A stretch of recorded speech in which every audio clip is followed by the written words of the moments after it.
नमस्कार दोस्तों। आज का हमारा विषय है कॉजेज ऑफ फुट पेन। पैर में दर्द के क्या क्या कारण होते हैं। पिछली बार हमने डिस्कस किया था कि एड़ी में जो दर्द होता है, हील पेन जो होता है, उसके क्या क्या कारण हैं। आज थोड़ा सा आगे बढ़ के हम फुट की तरफ आते हैं। फुट के जो पेन होते हैं उसके कई कारण होते हैं। ये छोटा सा हिस्सा होता है, लेकिन छोटे से हिस्से में 26 बोन्स होते हैं, 26 हड्डियाँ, और 33 मसल्स होते हैं, 33 मसल्स। इसलिए ये काफ़ी कॉम्प्लिकेटेड स्ट्रक्चर होता है, क्योंकि सारे बॉडी का वेट इस छोटे से हिस्से पे आता है। चलिए अब हम शुरू करते हैं आगे की तरफ से। यहाँ पे अंगूठे में या उंगलियों में जो सबसे कॉमन दर्द का कारण होता है वो होता है इन्फेक्शन, जिसे पैरोनिकिया कहा जाता है। वो इनग्रोइंग टोनेल की वजह से सबसे कॉमनली होता है। जब नाखून आपके मांस के अंदर ग्रो करना शुरू करता है तो वो वहाँ घाव कर देता है और वहाँ से पस आना शुरू होता है। इसका सबसे कॉमन कॉज होता है टाइट शूज पहनना और नेल्स को पूरा काटना, थोड़ा सा भी मार्जिन नहीं छोड़ना। उससे थोड़ा पीछे चलते हैं तो जहाँ पे अंगूठा जुड़ता है वहाँ पे कई बार पेन होना शुरू होता है। यहाँ पे जो पेन होता है, एक स्वेलिंग होती है और उसे वहाँ पेन आता है, उसे बनियन कहा जाता है। बनियन का कारण अगेन टाइट शूज होता है। जब टाइट शूज पहनते हैं तो ये अंगूठा भीतर की तरफ मुड़ना शुरू होता है, जो हेलक्स वाल्गस कहा जाता है। जब ये बाकी उंगलियों की तरफ जब मुड़ता है और ये उंगलियों पे चढ़ना शुरू करता है तो ये पोर्शन प्रोमिनेंट हो जाता है और पेनफुल होना शुरू होता है। इसके ऊपर एक बरसा आ जाता है, वो बरसे में इन्फ्लामेशन हो जाता है, जिसे बनियन कहा जाता है। और अगर ये लॉन्ग स्टैंडिंग होता है तो इस जॉइंट में अर्थराइटिस हो जाती है, जिसकी वजह से ये जॉइंट खराब हो जाता है। और अगर हम पीछे चलते हैं तो यहाँ पे जो लंबी हड्डियाँ होती हैं, मेटाटार्सल्स कहे जाते हैं, उनका पोर्शन जो होता है वो बड़ा प्रोमिनेंट पोर्शन होता है, जो वेट बेयरिंग में काम करता है। उन्हें हम हेड कहते हैं, मेटाटार्सल हेड।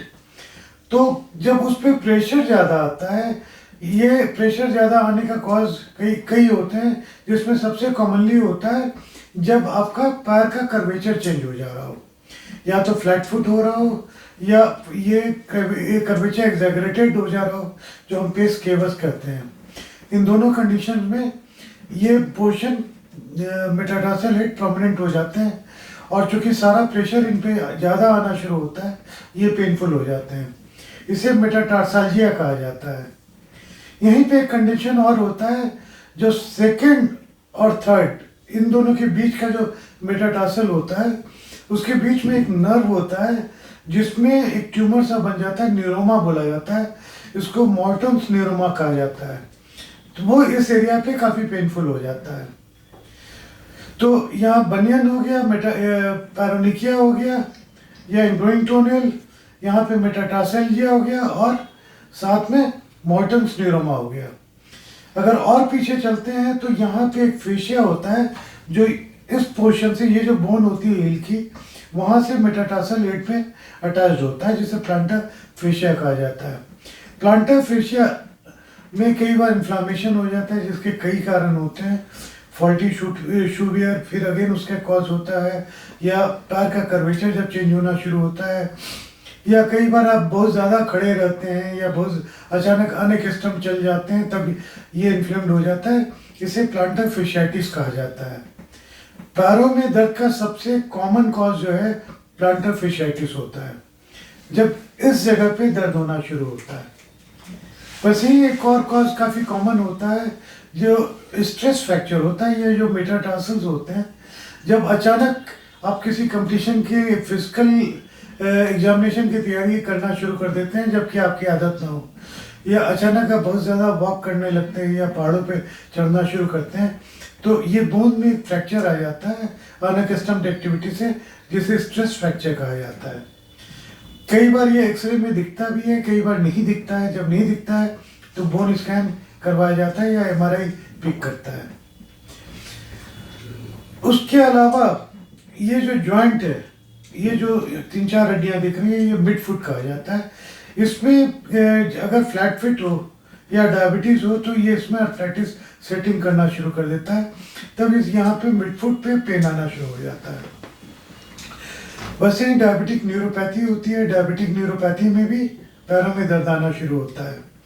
कई मेटाबॉलिक डिसऑर्डर्स होते हैं जिसमें हड्डियां कमज़ोर हो जाती हैं, उसमें भी आपके पैरों में दर्द आना शुरू हो जाता है। जैसे थायराइड की प्रॉब्लम हो, जैसे कैल्शियम कम हो, जैसे विटामिन डी कम हो, कभी कभी यूरिक एसिड का पेन भी पैरों के अंगूठे में आना शुरू करता है, जिसे हम पोडाग्रा कहते हैं। ये अंगूठा स्वोलन अप हो जाएगा, रेड हो जाएगा, गर्म भी हो सकता है और काफ़ी पेनफुल हो जाता है। तो मेटाबॉलिक कॉजेज भी होते हैं। उसके अलावा अगर ट्यूमर हो पैर में तो भी ये पेनफुल होना शुरू हो जाता है। इसकी जो डायग्नोसिस होती है मेनली इसमें सबसे पहले क्लिनिकल एग्जामिनेशन करके हम ये देखते हैं कि कहाँ पे क्या प्रॉब्लम है। तो जब वो हमें प्रॉब्लम पता चलनी शुरू होती है अकॉर्डिंगली हम एक्सरे करवाते हैं या MRI करवाया या CT स्कैन करवाया या बोन स्कैन करवाया, ब्लड टेस्ट करवा के जब हमारी डायग्नोसिस शुरू होती है तो जहाँ की जो प्रॉब्लम हो उसके अकॉर्डिंगली हम ट्रीटमेंट देना शुरू करते हैं। तो अब हमने समझ लिया कि हिल का पेन क्यों होता है, जो पिछले वीडियो में मैंने बताया था, और फुट का पेन क्यों होता है। अगले वीडियो में हम एक एक कंडीशन को इंडिविजुअली डिस्कस करेंगे कि उसमें क्या सिम्टम होते हैं और क्या ट्रीटमेंट होता है। आज के लिए बस इतना ही। अगले वीडियो में फिर मिलते हैं। नमस्कार।